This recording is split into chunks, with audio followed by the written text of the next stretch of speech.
Hammaga salom, sizlar bilan Komila Maqsudiy va sizlarning bugungi videoda soch uchun mahsulot haqida gapiramiz. Parvarish haqida emas. Bu просто вступительный kadr deyman. Instagram storiesimda bitta apparatni ko'rsatgandim va kutmagandim. Rosa ko'p zapros keldi. Nima bu, qanaqa u, nima uchun? Va shuning uchun video qilishga qaror qildim. Chunki savollar juda ham ko'p. Men o'ylagandim, bunaqa apparat praktически har bir ikkinchi ayolda bor. Faqat men qolib ketgan va menda bu narsa yo'q desam, yo'q, unaqa emas ekan. Va hattoki hozir aytaman qizlar, Dysondan ko'ra ming marta yaxshiroq desam-de.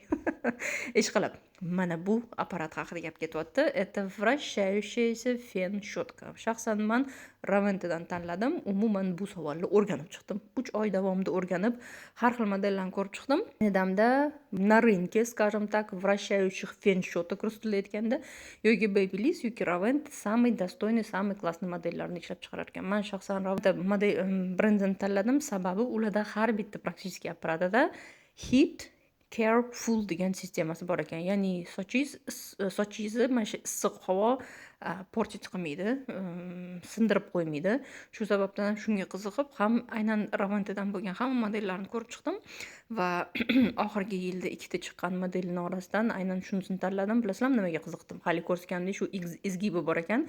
Ushlaganingizda qo'lingizni og'ritib yormaydi. За счет изгиба он сам еще более умный подход qilib, sochingizni quritib, укладка qilib beradi. Va endi esa asosiy savol, kimga bu kerak? Agar sizni sochingiz волнистый bo'lsa yoki pushistый bo'lsa, bilmayman o'zbek tilida qanaqa bo'ladi, poristый bo'lsa, unda bu apparatni rezultatini, natijasini ko'rasiz. Agar sochingiz o'zi tabiatdan silliq, chiroyli bo'lsa, sizga u narsa umuman kerak emas. Xo'sh, sochimni quritib oldim, ko'rganingizdek, mana изгибini mana shu именно угolli qildik va endi esa фен-щетка вращающаяся o'zi aylanadi, va конечно же quritadi.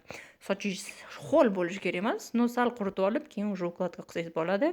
И bilasizmi, sochni haqiqatdan прям такой гладкий, шелковистый qiladi rozilda aytganda.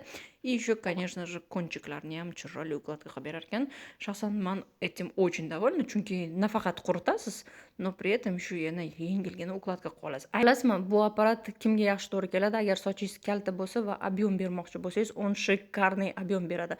Men bu videoda hech qanaqa объем berishga yordam beradigan mahsulotlarni ham hattoki ishlatmadim, но прикорневой объем shikarni zo'r berar ekan.